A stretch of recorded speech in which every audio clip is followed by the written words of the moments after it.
Well, now you know that it was a joke that he said he looks up to me. So can everybody hear me okay? All right.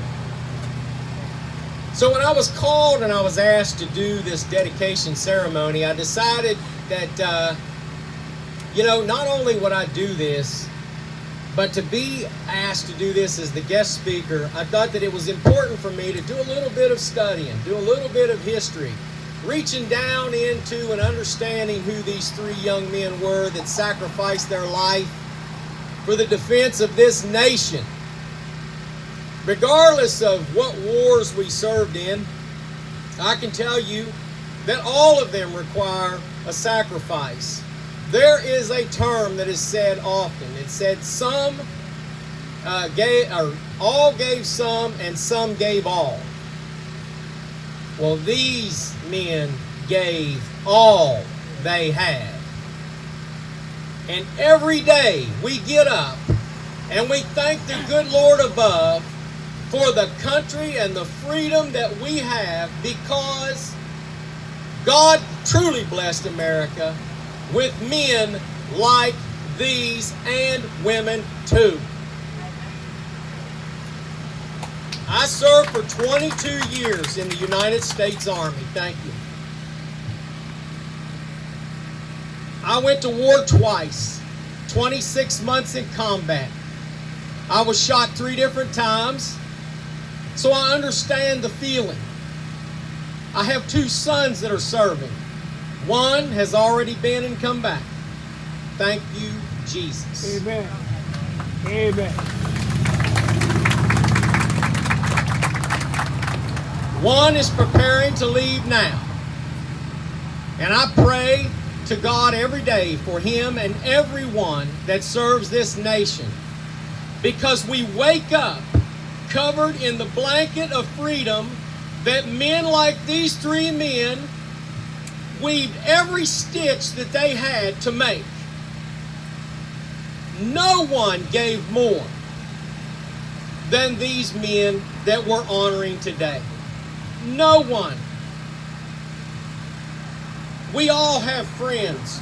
I think that it is ironic that 2 of them were from the class of 1966 at Cedar Grove High School. Has anyone graduated from high school where more than one of your classmates died at a young age? Killed in combat? It's a horrible feeling to wake up every day and to realize that I'll never be able to talk to that person again. But the fact remains is that when we do things like dedicate these bridges and honor our veterans, and don't sit down and shut your mouth, get up and stand up and talk about helping the veterans that made it home, in their honor, they remain alive.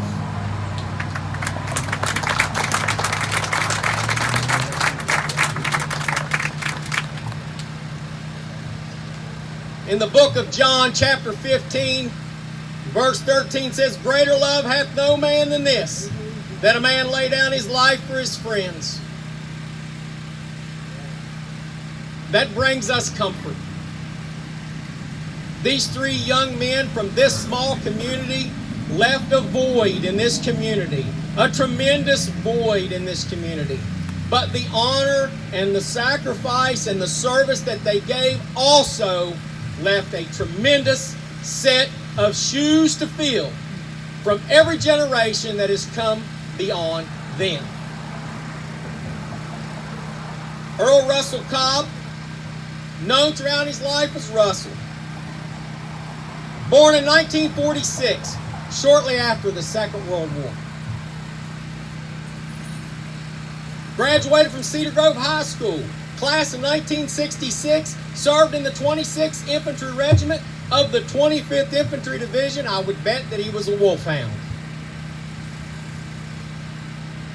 How do I know that? Because I know the 25th Infantry Regiment.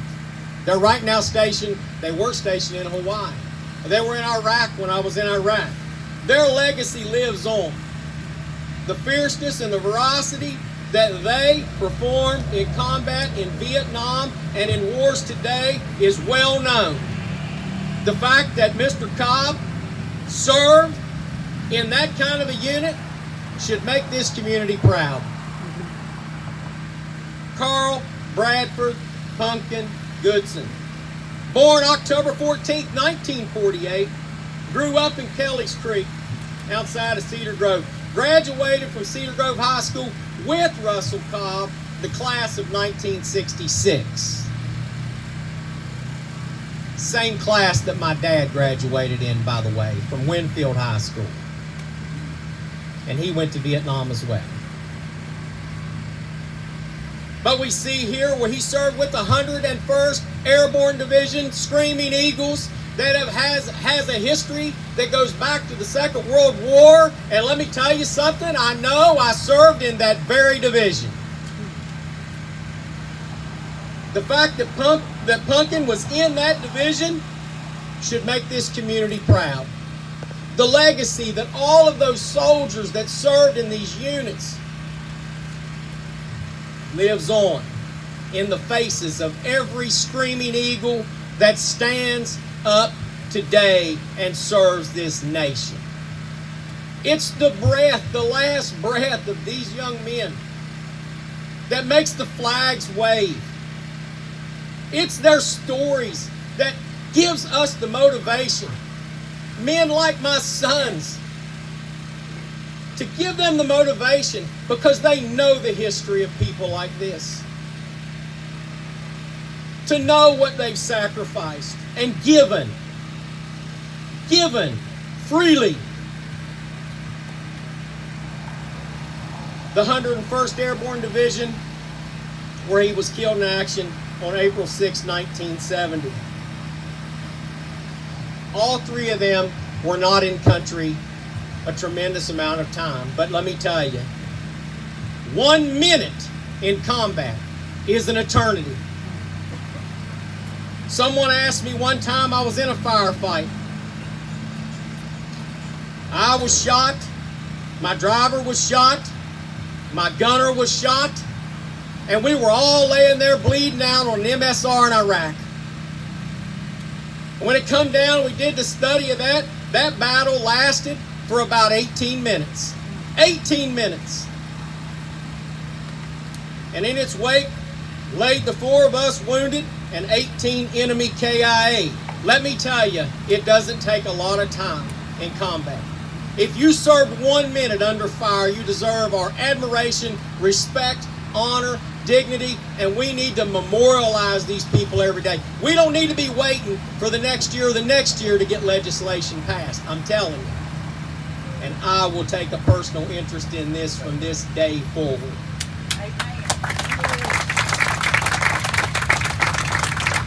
Thank you for not giving up, Delegate Ruck. Thank you.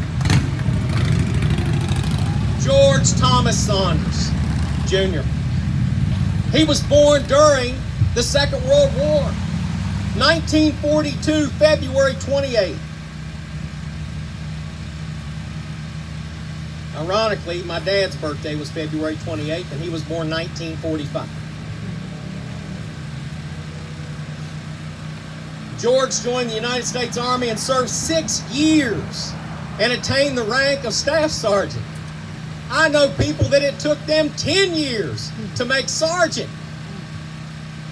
For this man to make Staff Sergeant in 6 years is an absolute miracle. He was a dynamite soldier, spectacular soldier. I don't need to see his 201 file to know that. I know how hard it is to become a non-commissioned officer because I was one before I became an officer. I know what it's like to earn that rank, and I can tell you that this community should be extremely proud that you have a man like George Thomas Saunders Jr. named on that bridge who made the rank of Staff Sergeant in 6 years. He was posted with the 1st Infantry Division, the Big Red One. Do you want to talk about history? I know about the Big Red One as well. The Big Red One You saw there was a movie about it. There's a lot of truth to that movie. They cut a piece of cloth out of a Hun's hat in World War I, and they made the number 1, and we said this is going to be the 1st Infantry Division. That's when they had their first patch. That number 1 on that green background goes all the way back to the First World War. The red was actually from an enemy soldier's hat.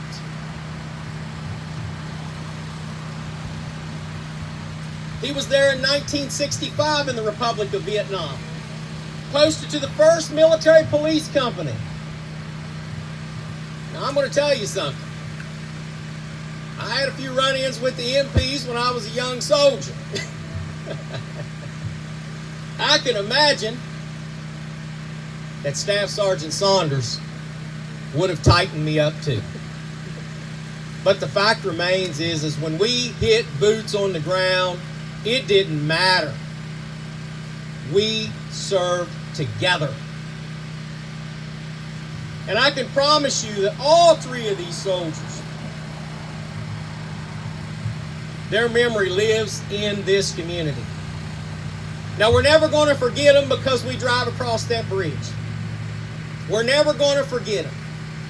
And God forbid that we ever even come to a point to where we have to continuously naming bridges. As the National Junior Vice Commander of the Military Order of the Purple Heart, let me tell you this, that our number 1 goal is to have a day when there are no more Purple Heart recipients.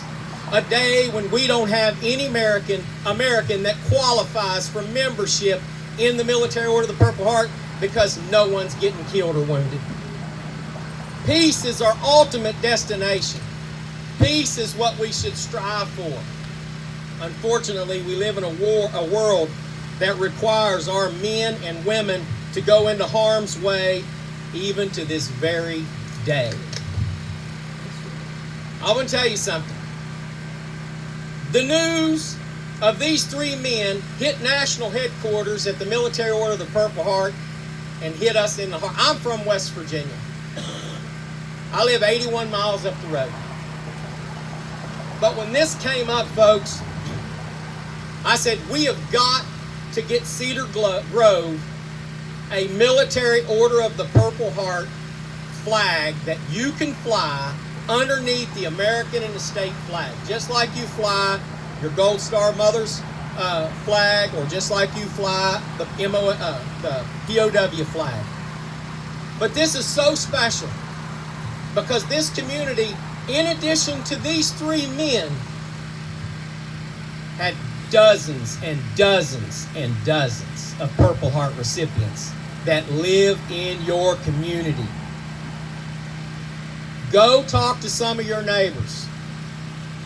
Go see who got wounded, who lived, or who was killed in action. You will be surprised at how much that this community has given for this country. And if I could get one of you guys to stand up here, I'd like to take this flag out here, if I can get some folks to help me. Unfold it.